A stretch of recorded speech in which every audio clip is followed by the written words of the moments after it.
खुदा बाप और बेटे और रूह कुदुस के नाम से आमीन। मसीह खुदावंद में आप सबकी सलामती हो। मुकाशवा की किताब का मुसन्निफ मुकद्दस यूहन्ना रसूल है। जब वो शहनशाह दोमीन के अहद सल्तनत के दौरान में पतमुस के जजीरा में जलावतन किया गया था, तो उसने ये किताब यूनानी ज़ुबान में लिखी और आसिया की 7 कलीसियाओं के नाम मंसूब की। इस किताब में खुदावंद यीशु मसीह और उसकी कलीसिया की फतूहात की पेशन गोई की गई है। इस किताब को समझना नहायत ही मुश्किल है। मसीहियों का फ़र्ज़ है कि वो अपना ईमान मजबूत और उस्तवार रखें और ईज़ा रसानियों के दौरान में मुस्तकिल रहें, क्योंकि सिर्फ वही ताज पाएंगे जो मौत तक कायम रहेंगे। आसमान की रोया, मुकाशवा 4 बाब। इन बातों के बाद जो मैंने निगाह की तो क्या देखता हूँ कि आसमान पर एक दरवाज़ा खुला हुआ है और नरसिंगे की सी जो पहली आवाज़ मैंने अपने साथ बोलते सुनी थी, वही कहती है कि यहाँ ऊपर आ जा, तो मैं तुझे दिखाऊंगी कि इन बातों के बाद क्या होने वाला है। और फौरन मैं वजद में आ गया और क्या देखता हूँ कि आसमान पर एक तख्त रखा है और उस तख्त पर कोई बैठा है, और जो उस तख्त पर बैठा है वो देखने में संगे यशब और लाल कासा है,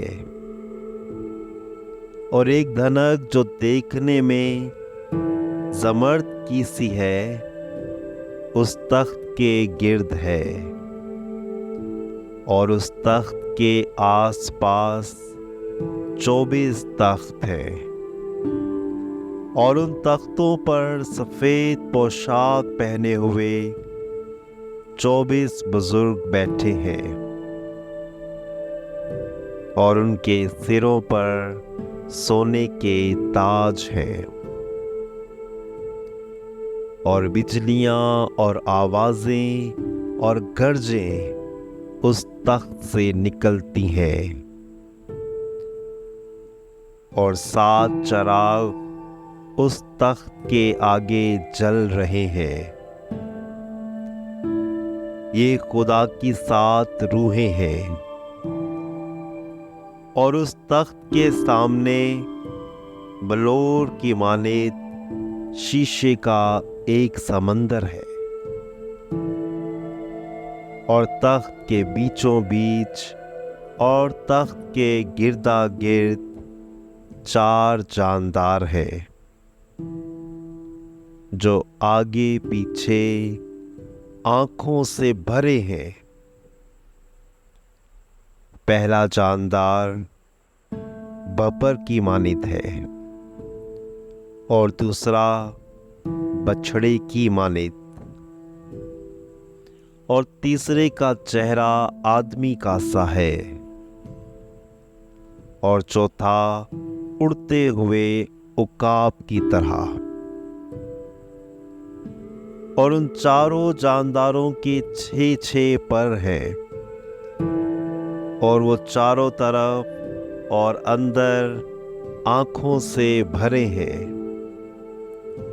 और वो रात दिन ये पुकारने से बाज नहीं आते कि कुदूस कुदूस कुदूस खुदावंद खुदाए कादरे मुतलिक, जो था और जो है और जो आता है।